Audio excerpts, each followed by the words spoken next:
May-introduce na sa atin ang susunod na lalaban for 9th round, Leonidas the King of Greece na isa sa namuno ng pinakamalakas na warriors na tinatawag na Sparta, at Apollo the one of the 12 gods of Olympus, at isa sa mga anak ni Zeus.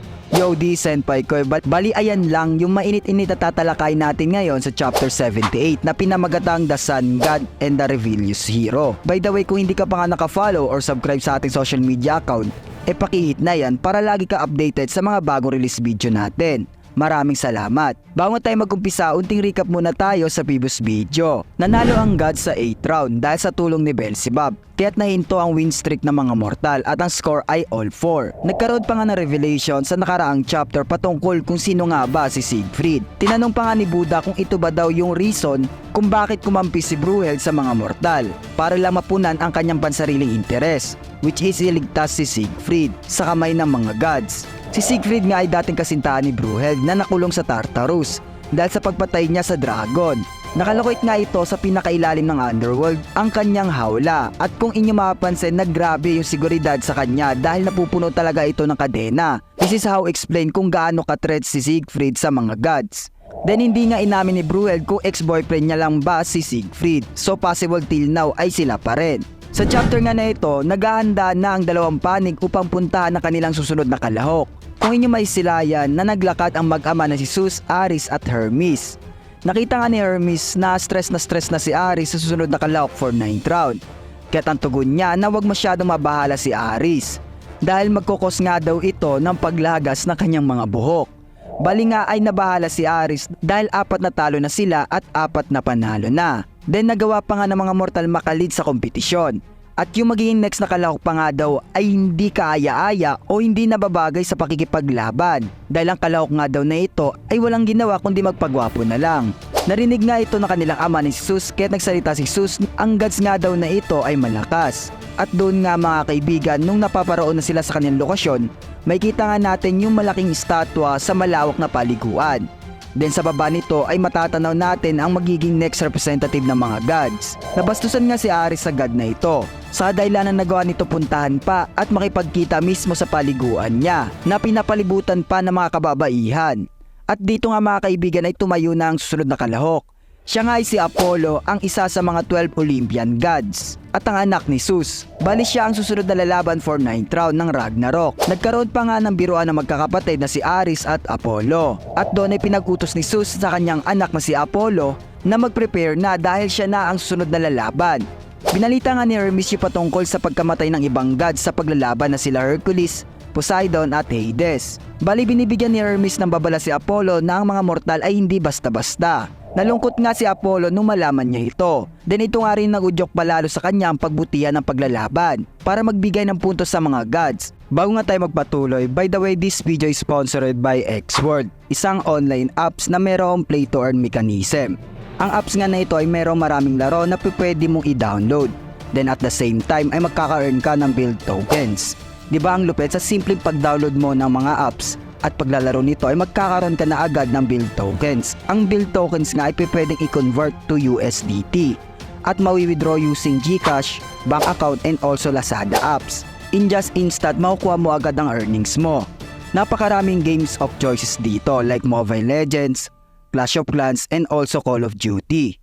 But I highly suggest to download an apps galing sa high yield application. Pwede rin kayong bumili ng X-Sprite para mapataas o mag-increase ang pagkuha nyo ng build tokens dahil napakadaming benefits na magiging nyo dito. Ang mga NFT nga na ito ay possible tumaas ang value in near future, kaya I suggest to hold it at i-sell sa want yung price. At huwag nyo na rin kakalimutan ng aking referral code na 34GKFT to claim reward. Then hindi pa yan mga kaibigan, if you click the 3 lines na nasa kaliwa ng apps ay may makikita kayong gift code. Click nyo yan at i-type ang 85MH66I. Makakuha nga kayo ng 20k build tokens dito at divided siya sa 500 new users. Then may pangalawa pa mga kaibigan, if you type HOLD669 ay magkakaroon kayo ng 20k build tokens na paghahatian naman sa 200 new users. Kaya I suggest na i-type ang mga code na ito para makareceive ng maraming rewards. At alam nyo ba, napipili na 10 napakaswerte mga viewers natin ang XWorld na mananalo ng 1 USDT. Gawin lang ang mga process na ito. Mag-comment sa ibaba ng video na hashtag xworldspace, pangalan, then space invitational code nyo sa mismong apps. Huwag nyo na ito papalagpasin pa mga kaibigan dahil malaking rewards ito. So ayun lang mga kaibigan, let's go back to the topic. Sa kabilang banda naman sa panig ng mga mortal ay makikita natin si Bruel na naglalakad sa Valhalla Corridor papunta sa waiting room ng next representative ng mga mortal. Sa pagpasok nga ni Bruel, winika nga nito ang susunod na representative ng mga mortal ay kinikilala as a human history mightiest reveal. Sa pagpasok nga nila sa waiting room na ito, biglang bumungad nga sa kanila ang madaming kalalakihan na nag-iinsayo. Hindi nga sila pangkaraniwang tao lang dahil ang kanilang pangangatawan ay makikisig. Tinatawag nga silang Sparta.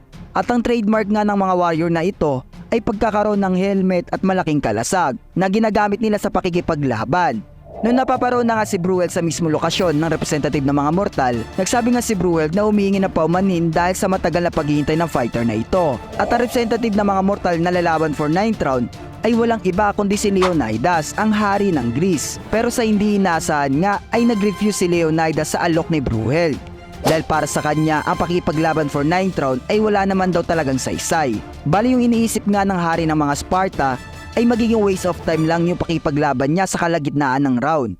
Dahil ang wad niya talaga which is mapili agad for the first round or maging huling fighter for humanity. Sa kadahilan ng mararamdaman talaga dito yung hype ng mga manonood or excitement. Kaya't ganun na lang nag-disagree si Leonidas sa alok ni Bruel. Pero biglang may siningit si Bruel na nagpahook sa atensyon ni Leonidas at ito ay ang susunod na lalaban para sa mga gods, which is si Apollo. Nagulat nga si Leonidas nung marinig niya ang sunod na fighter ng mga gods. Kaya't bumangon siya sa kanyang pagkakahiga sa duyan at winika na maganda daw gawing punchable ang mukha ni Apollo. Hindi nga natin tukoy kung ano'y nagpapainit ng ulo kay Leonidas pag binabanggit ang pangalan ni Apollo. Pero for my opinion ay sadyang galit lang talaga si Leonidas sa mga tao or gods na masyadong feminine sa sarili or yung pagkakaroon ng kaartihan dahil para sa kanya ang mga kalalakihan ay nilikha para maging matapang at matatag na parehas sa kanilang mga Sparta.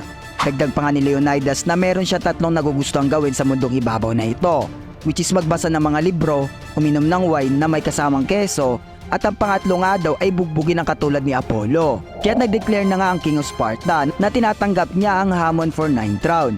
At dito nga mga senpai, kung inyo mapapansin na simple lang na arena na setup yung ginawa for 9th round. Dahil pinakilala na nga ng announcer ang lalaban for humanity. At sinabi pa nga ng announcer ang representative na ito ay nabibilang sa Sparta. At itong mga magigiting na warrior mga kaibigan ay thousands of years na nagkakaroon ng alitan between gods. Kung inyo mapapansin nga ay pumasok na sa entrance representative ng humanity. At kasabay nga nito yung pagsigaw ng lahat ng mga Sparta. Mas talong kinatakutan nga ang mga Sparta sa bagamat hindi malilimutan sa kasaysayan sa kanilang paglaban sa Empire ng Persians noong 480 BC.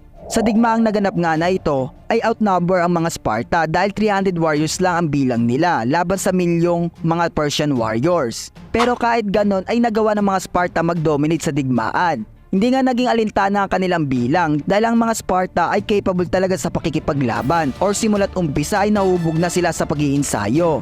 Kaya't masabi natin ang isang Sparta ay worth it or equivalent sa 1,000 of Persian warriors. At dito nga mga kaibigan ay pinakilala na sa lahat na manonood ang representative ng mga mortal, ang King of Greece at ang namumuno sa mga Sparta, walang iba kundi si Leonidas. Dahil sa kabilang banda naman ng arena, kung inyo mapapansin ay merong naglalakad papasok ng entrance sa mga gods. Habang naglalakad nga ito ay kasabay niya ang pagliwanag ng kanyang dinadaanan. Nagbigay nga ng unting preview about sa representative na ito.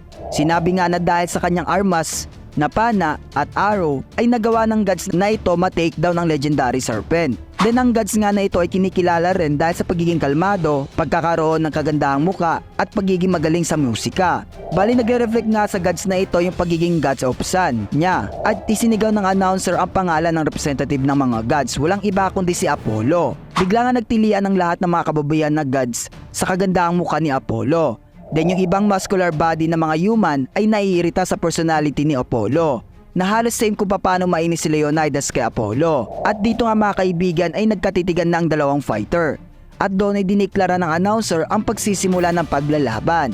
Kung inyo mapapansin ay pinadyak ni Leonidas ang kanyang kanang paa upang lubundag papalapit kay Apollo. As you can see ay parang hindi aware si Apollo sa pag-uumpisa ng paglalaban. na parang lutang na lutang. Kaya't ginamit ng King of Sparta ang kanyang malaking kalasag para gawing opensiba.